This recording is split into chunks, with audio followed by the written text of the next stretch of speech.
This is a video on the portfolio return application, going into a little more detail than what was covered in the overview video. Specifically, we're going to talk about entering journal entries, also talk about how to edit existing journal entries, and along the way we're going to talk about how to make a full copy of an existing portfolio. So to start out with, got a new portfolio that I created here called My New, and we can look at the journal. There is no journal entries.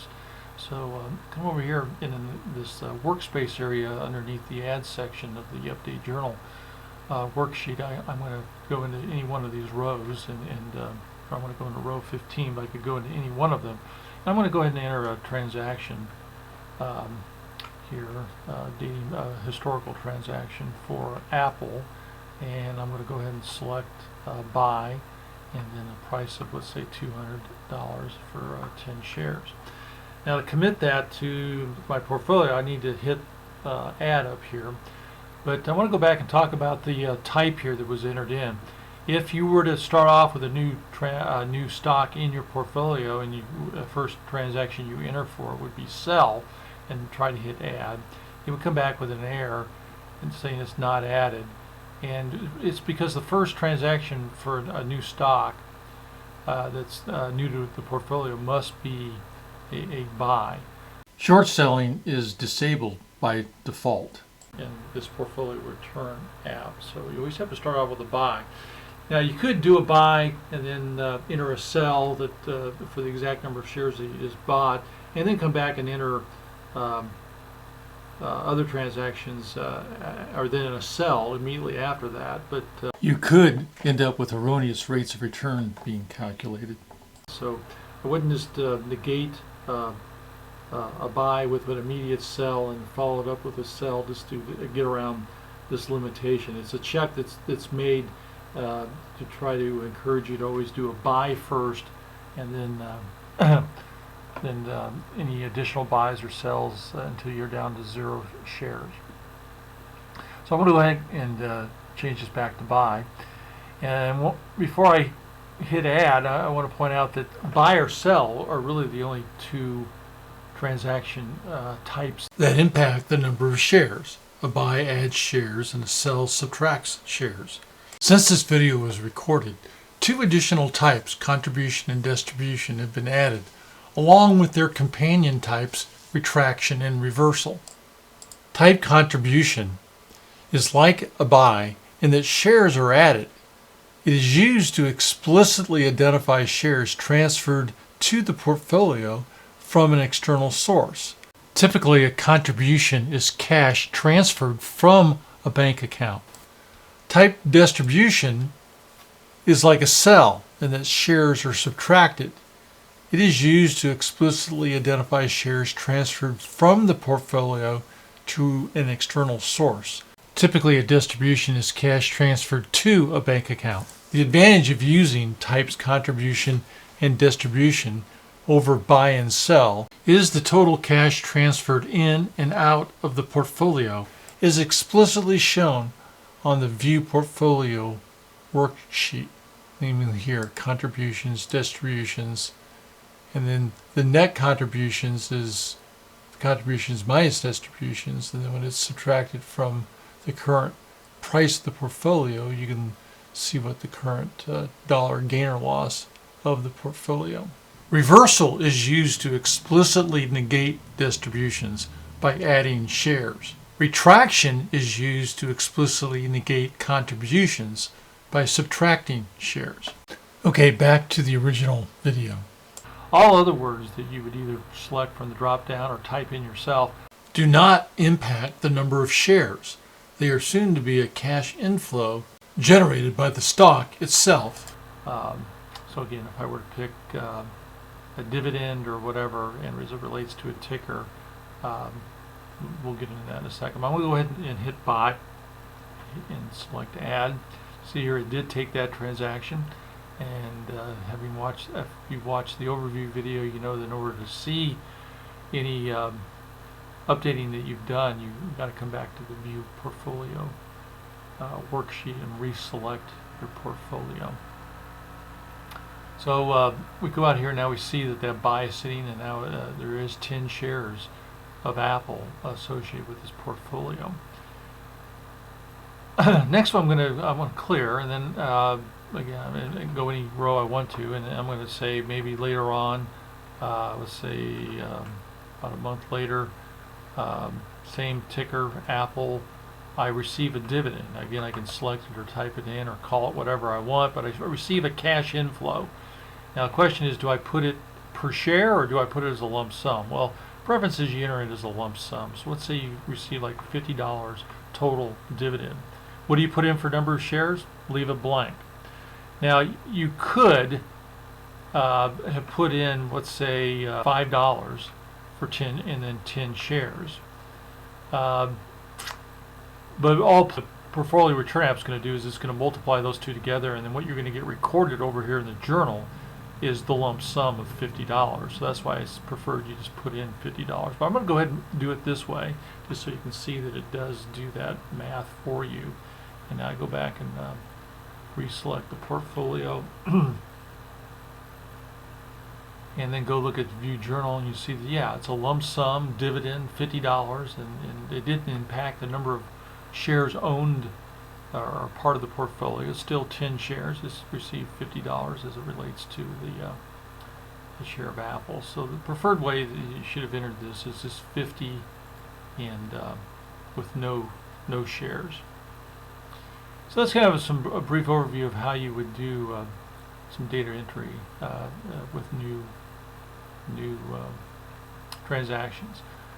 Since this video was originally recorded, functionality has been added to the Update Journal worksheet to further assist in data entry. Transactions entered on the same date are implicitly ordered by default. To explicitly order transactions on the same date, use the caret character followed by a batch number anywhere in the comment.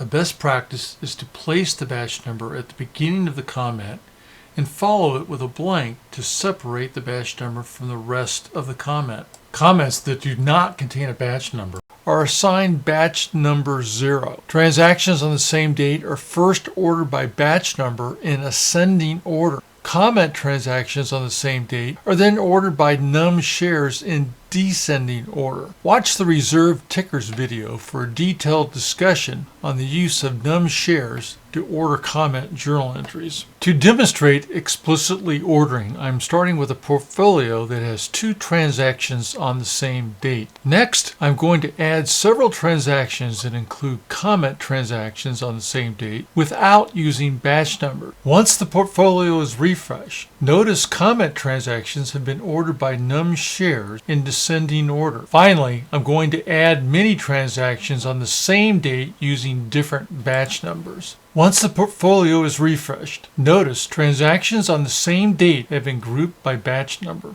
To quick copy journal IDs from the View Journal worksheet, select Journal IDs from the View Journal worksheet, and then select cell J9 on the Update Journal worksheet. This functionality is discussed further in the View Journal video around the 4-minute and 30-second mark. To delete specific rows in the Update Journal worksheet, select cells in column A, as also discussed in the reserved tickers video around the 9-minute mark. You can type the date in or select the cell in the column immediately to the left, namely column B, and then reselect the date cell. Notice the date is automatically filled in with the date the spreadsheet was open. Selecting the cell in column B again and reselecting the date, you notice the date is cleared. Once the date has been entered, you can automatically increment it by selecting a cell in column B in a row less than the current row, followed by selecting column B in the current row, followed by the date column. You can automatically decrement the date by selecting a cell in column B in a row greater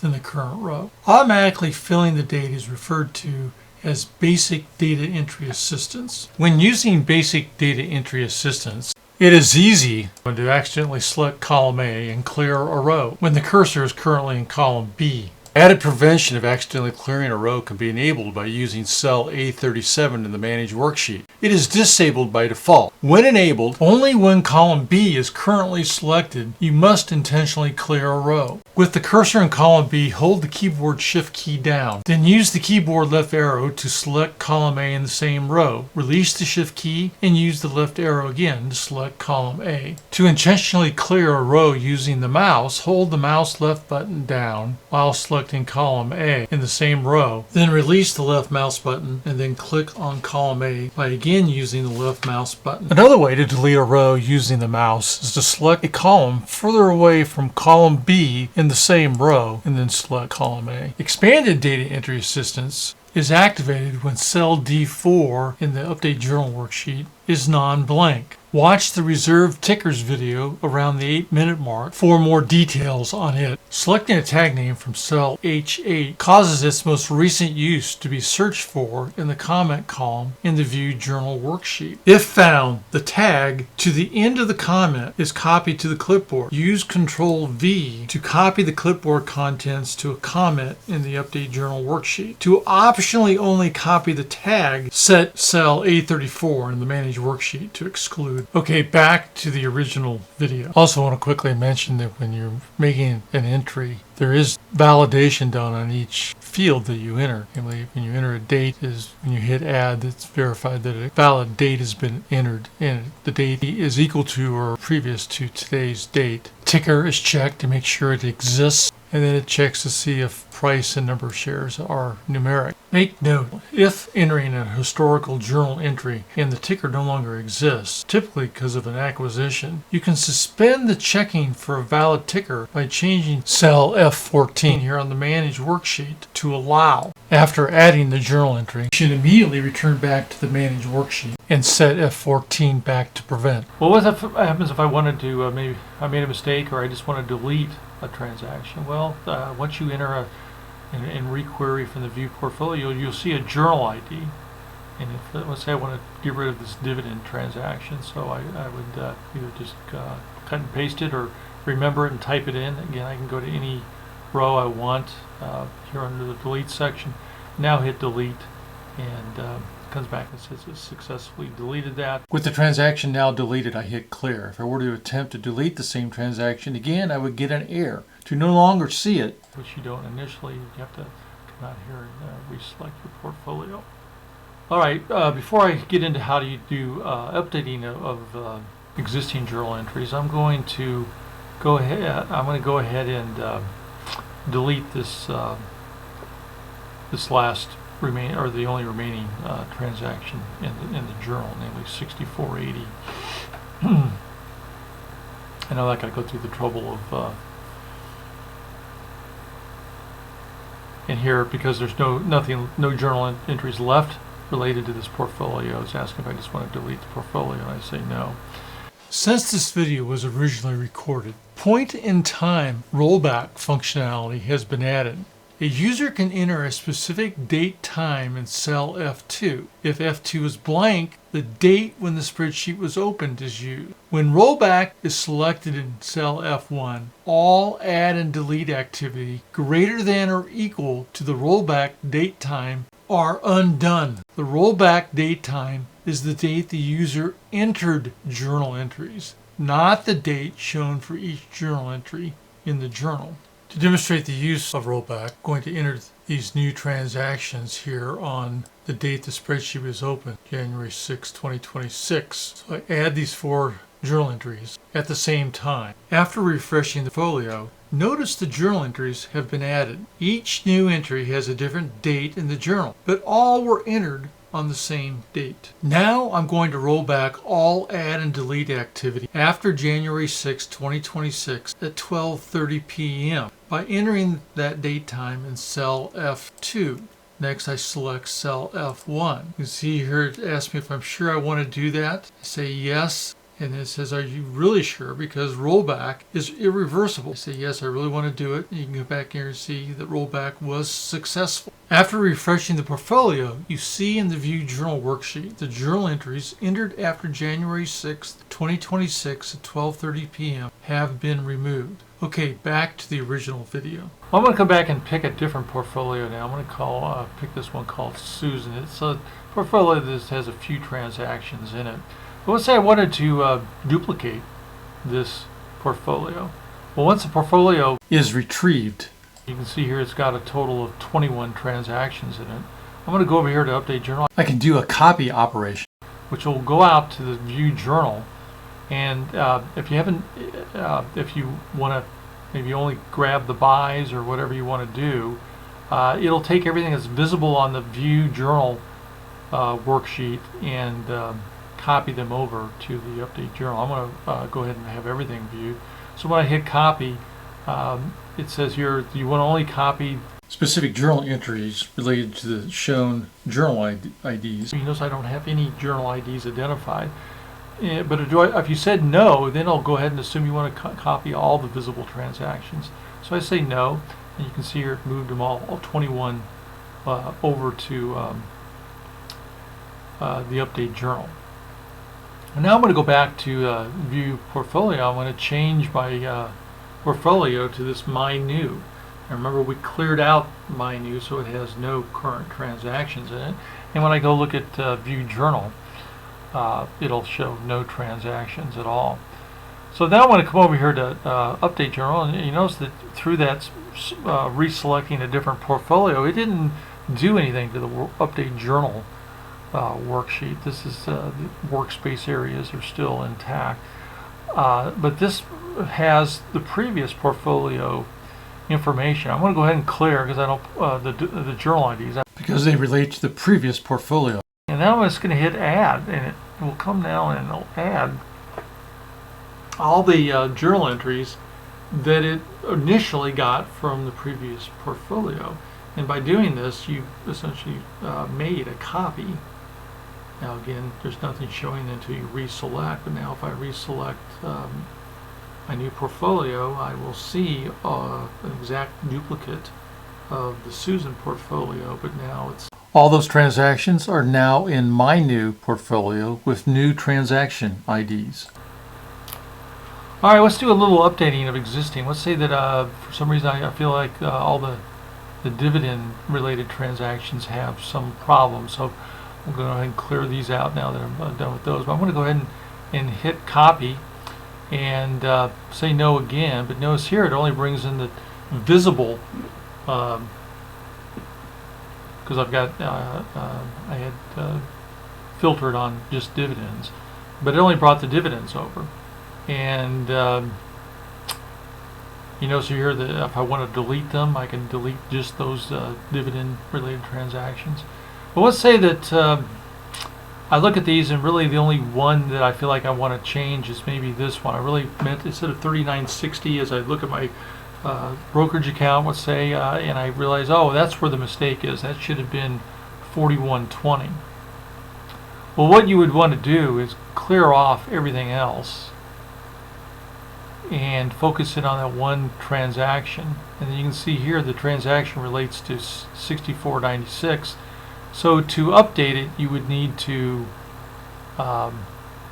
delete it first, and then come over here and hit add. Alright, so now I've deleted and add, I clear, come over here and update my journal.